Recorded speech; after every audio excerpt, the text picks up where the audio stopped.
Hello, good evening, my name is Modi Apparatus, and welcome to Leclue, Detectivu.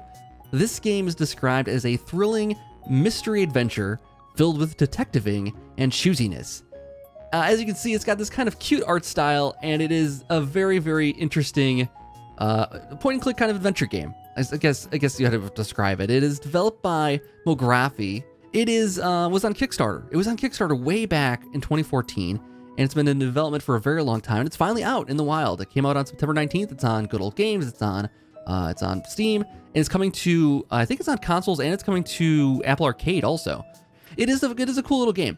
The developers were nice enough to send me a copy of it so I could check it out for you guys today. But the problem is that it being a mystery game, they don't want me to spoil too much of the game. So I am going to limit myself to just like one episode here of it. And if you guys are interested, you can keep playing it, but I don't want to give away, I understand their point, I don't want to give away the entire game, and I don't want to spoil it for anybody, because I think this is the kind of thing you want to experience. It is a fun game like that. So if you're interested in seeing this preview of it, continue on, and just know I'm just going to cover like the beginning of the game here, maybe a little bit of the second chapter, or first chapter, whatever you want to call it, tutorial in the first chapter here. But we'll get a feel for the game. It's a very, very cool game, it has great writing, and it's very interesting. So let's get into it here, and we'll check it out.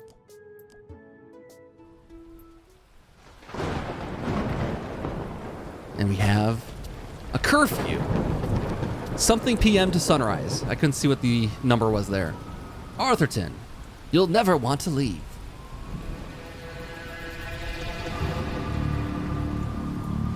Dun, dun, dun, dun. Shadowy figure appears.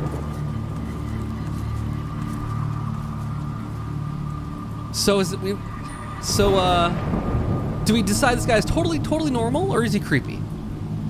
Let's go. This guy's just totally normal. This is a normal dude.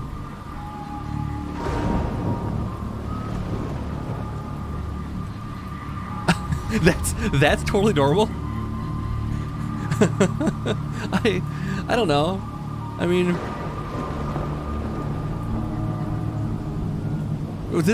that's creepy. Did I accidentally pick the creepy one?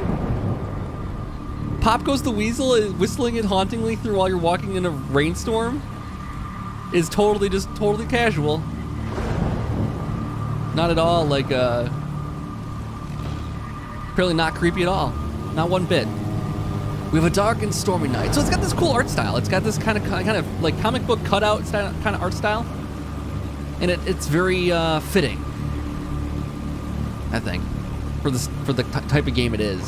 It looks very, very nice. Worth it for the art alone. So we have a dial puzzle, which is honestly one of my top 3 favorite kinds of puzzles. So I think we just gotta like figure out where the things. So this one, and this one move opposite. No, this one moves a little bit faster than that one does. So we can pull it back now. Just gotta line those up. I'm honestly okay at these things. This is a pretty simple puzzle, but I'm okay at these things. There was a lot of those in Assassin's Creed games. Assassin's Creed, I think 1 or 2 used those puzzles pretty much. I think it was 2. Used those puzzles a lot. That was one of my favorite things, is finding those puzzles. And I still like them today. It's the only time I'm gonna get one probably in this game, but I'm glad they gave me one at least. Then we have a undersea pipe, undersea tube. And did that just make a hole in the boat? It's hard to tell in a 2D environment what's going on there. I guess we'd know if the boat sinks after this. That's the case, unless it's a specially crafted boat that has a hatch in the bottom of it, you know, as boats do. It sure looks like there was a hole in that boat now, though.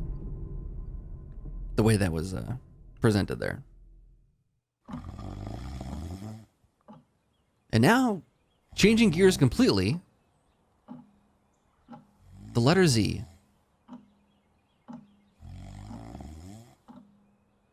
That can't be comfortable.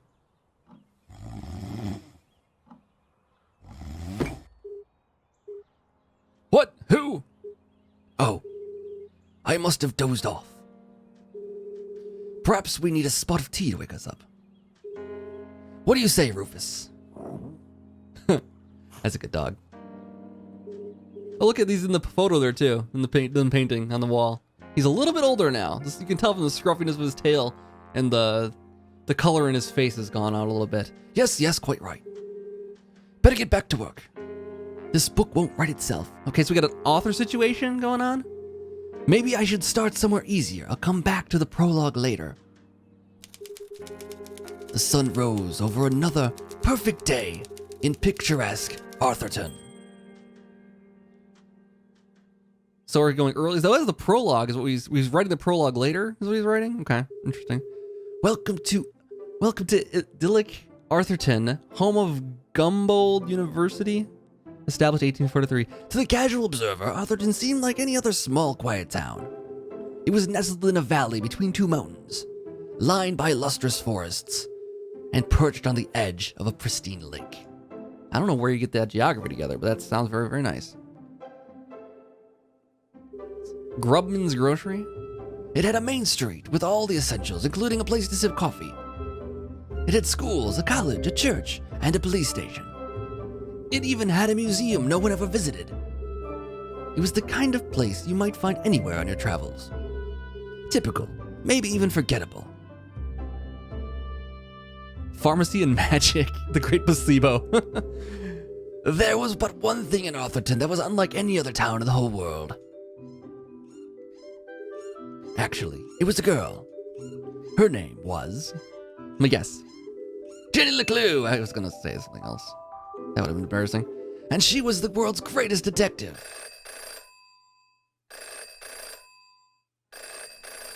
Hello? Finkelstein residence? Oh, hello, Glenda. Yes, he said he might ring. Okay, patch me through then. What year is it? Patch me through. Oh, you call him up and put him on hold? Awesome. That's not cool. Rotary phone also. That's old school. Richard. Yes, I got it. I did. And my answer is no. I understand that, but... yes, of course, but... No. Nothing is settled. I'm not going to do it. It goes against everything my books stand for. No, not yet, but... if I could just... please, listen to what I'm saying. So, we have a bit of a squabble on the phone. Okay, so now we're into the looking around part. So we left stick to move around here. We can kind of get a look at so this is what he was just writing here. There was one other thing in Arthurton that was unlike any other town in the world. It was actually a girl. Her name was Jenny Leclue, and she was the world's greatest detective. Chapter 1. Oh, the sun rose over another perfect day. Picturesque. Wait, no, we already saw this one. This is the second page. He's got 2 pages written already. Man, it's good progress. What do we got over here? Letter to Finkelstein Draft. Well, it's me again, Arthur K. Finkelstein here, and we're at the book 38 of the Jenny Leclue series, her most joyful adventure yet. Thank you to all the new Jenny Leclue fans out there. You have both been incredibly supportive. Oh no, this book is not doing well. To answer your questions, despite any rumors you may have heard, of course the Jenny books will continue as long as there's ink in my pen and ribbon in my typewriter. Yes, it will be more of the same. I refuse to change my formula. Arthurton will always be a safe and happy place. So he's got a failing book series. Cool. Zoom in a little bit. Is there other pages? Oh, okay, interesting. So this is probably like Kickstarter backers, right? I like that's a nice touch of a way to include that stuff. That's really clever. What else can we do? Can I mess with this pen? Oh, gonna knock it off the edge. No. Oh, the suspense was killing me there. I'm glad. Can I get the spoon off there too?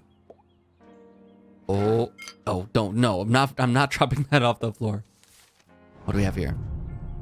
From the office of Richard Inkwell. Dear Arthur, I hope all is well. I'm afraid I've got bad news for you, chum. There's no easy way to say it, so I've attached the latest book sales numbers. Nowadays, young readers want more mystery and danger.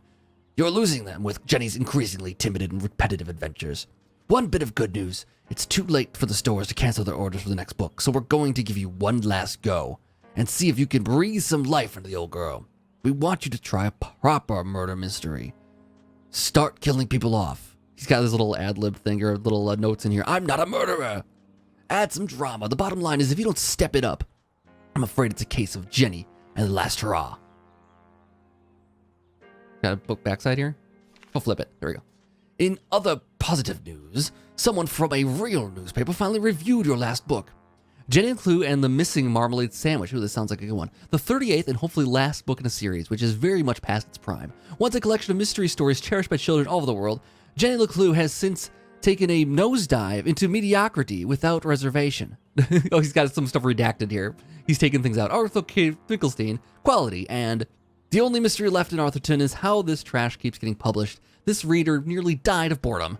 On a positive note, the book made a great doorstop. Ooh, that's mean. Wouldn't know a good story if you bit you in the rump. I took the worst bits out. Imagine all this might come with a bit of a shock, but we've got to move on with the times. Throw in a murder or two, a dash of real tragedy, and who knows, maybe you've got one great story left in you. I'll ring you later to discuss. Sorry about your career. Chin up, though. Sorry about your career. Sorry about that. Chin up, though, eh? Richard Inkwell. P.S. Squash next week. At least you'll have time to work on that backhand soon. Unbelievable. Unbelievable. All right, so he's on his last legs with his publisher, it sounds like. Okay. All right. I get it. You don't understand what you're asking for. You want me to turn Jenny's world upside down? Kill off my characters and destroy everything I've built over the last 30 years. Fine. I'll give you what you want. But I warn you, I'm a stream of consciousness writer, and you may have unleashed my fury. Good day, sir. Damn. Boring. Predictable. Ha! If it's murder they want, it's murder they'll get. Is he gonna become a serial killer? Oh my god. I mean, he kills them through paper, I hope. Through writing, not literally. He's driven to madness because someone told him to change his book. Chapter 1. It should have been another perfect day in Arthurton, but today was different. And nothing would ever be the same again. To begin with, Jenny Leclue was dead. As I said, the writing here is pretty great. Her skin was pale. Her eyes glassy and frozen. What cruel fate had befallen our beloved detective?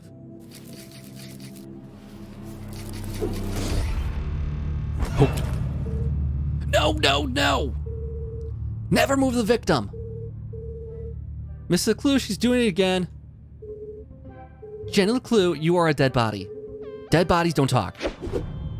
Julie Leclue, former detective, teaches dumb students, terrible cook, great mom. But she's doing it wrong. As wonderful as it would be to get off all the cadavers were so talkative, we must deduce the cause of death without their help. With only the evidence laid before us. We build a picture from the fragments left behind. We collect clues, interpret the data, and solve the part puzzle one piece at a time. Until it feels as if the victim is speaking to us. But Jenny is not right, Jonathan. You mustn't disturb the crime scene. Vital evidence could be lost. Sorry, Miss Leclue. Teacher's pet. And also the teacher's pet's the teacher's daughter, which is just even like more terrible. Okay, you've had a chance at the body to study the body. Who can postulate how she met her demise? Oh, me. I think it was an accident.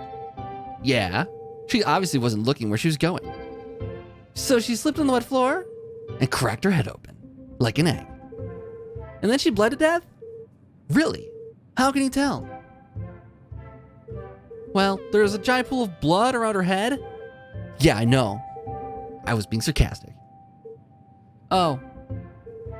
Actually, you're both wrong. What? It was cold-blooded murder. Murder? Don't be ridiculous. Where's the murder weapon? There's no evidence anyone else was even here. Oh, yes, there is. It was murder, and I can prove it. So again, teacher's pet. Students love this thing. When the teacher brings their daughter in the classroom, the daughter's smarter than everyone around her, at least acts that way. Students love that when that happens. Jenny had read all the books. She'd absorbed all her brother's teachings. But there was nothing quite like getting your hands dirty. How many people get the chance to solve their own murder? The first step in any good deduction was collecting evidence. Seemingly insignificant details could provide a vital piece of the puzzle. First, I'll search the crime scene for clues. Then she'll analyze the data. And finally, deduce the real cause of death. Okay, so we're back to searching around here. We got a blue sweater was scruffy and quite uncomfortable. But her grandmother knitted it, so it was her favorite. The more it itched, the closer she felt to her. That's sweet. But there's like a thing here though. Is there like a rip there? Can I look at that? Okay. Boots. Something's glowing there.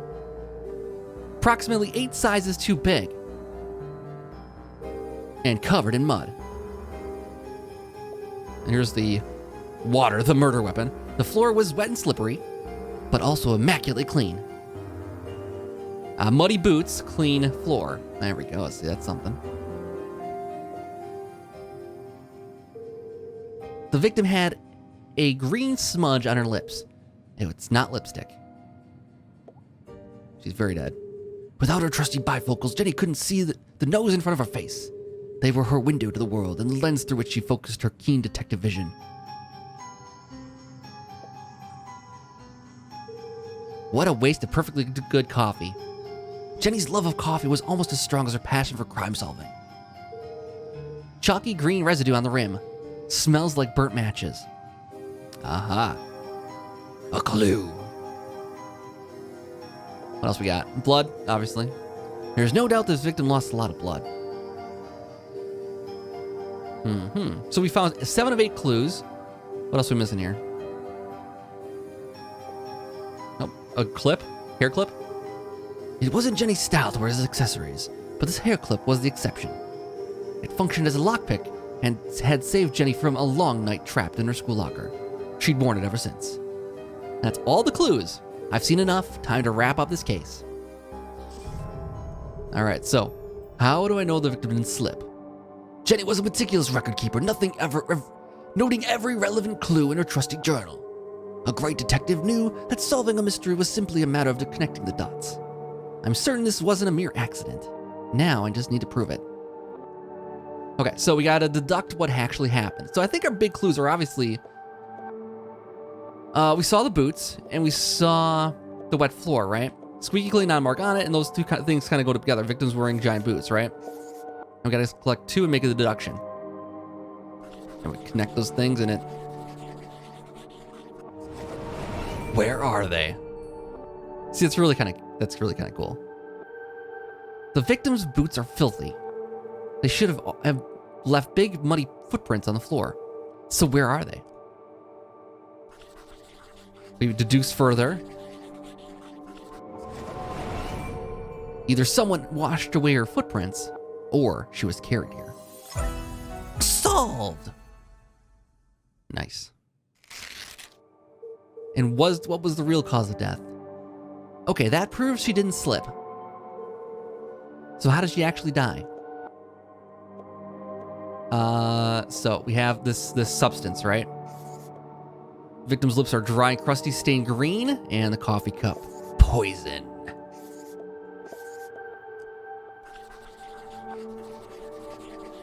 Coffee equal deadly but delicious. Smell of burnt matches. There's a green residue in the bottom of the victim's teacup. Coffee cup, sorry. It smells of burnt matches. Phosphorus. Also found in common garden fertilizer.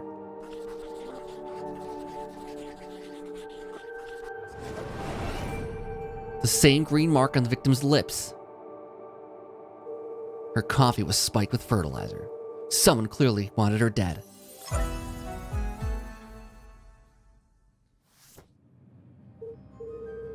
Ah, the case of the dead lab assistant. Gone before her time. Was it poison? Yes. A blow to the head? Yes. An accident? Certainly not. No footprints and an unshattered mug. She was killed somewhere else and carried here. This is a story of a scorned ex-lover, Jenny, the gardener, enacting his revenge. Jenny, a deadly brew of fertilizer and caffeine coursing through the veins. That's quite enough, thank you. What happens to the gardener? Is this gonna be on the test? Remember, class, even the smartest criminals make mistakes. This is how we catch a killer. But what's the point of all this?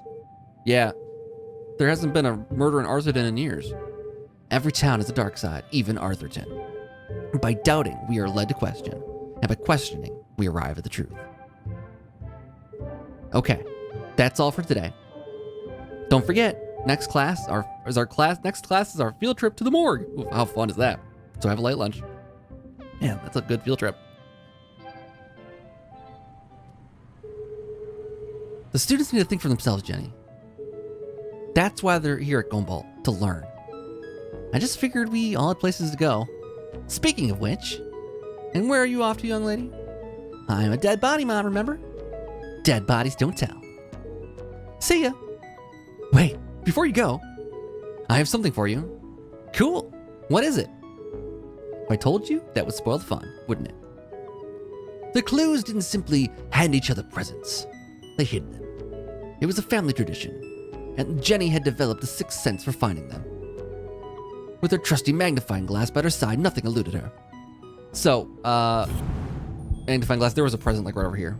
Pretty obvious.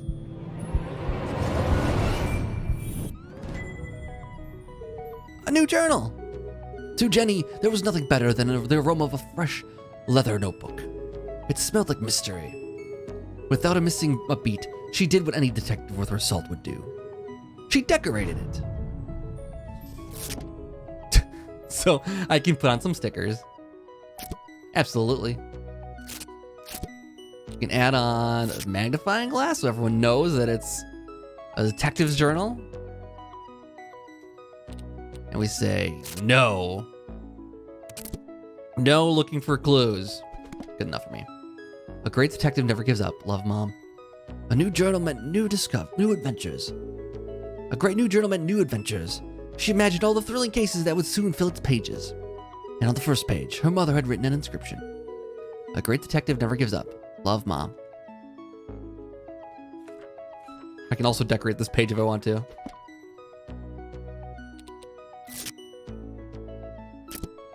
Like. Alright, good enough. I love it. Thanks, Mom.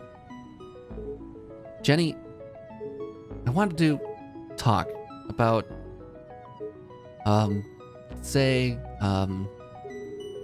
somewhere in the back of Jenny's highly caffeinated brain, an alarm bell was ringing. Her mom was hesitating. But what could be causing her to act so out of character?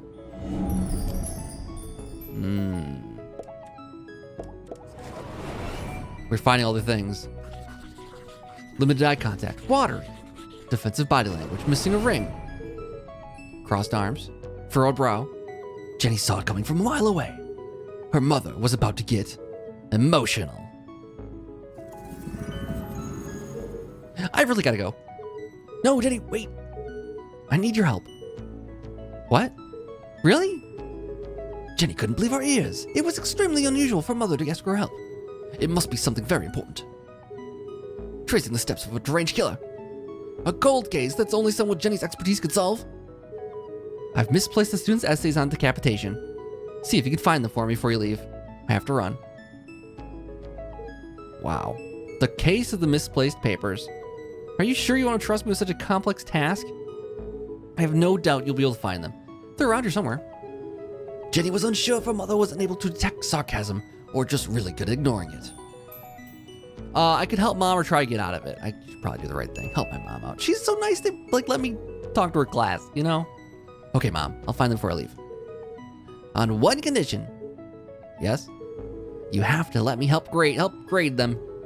One of Jenny's favorite pastimes was grading papers. Nothing pleased her more than giving a big shiny F to an overconfident student. Don't push your luck.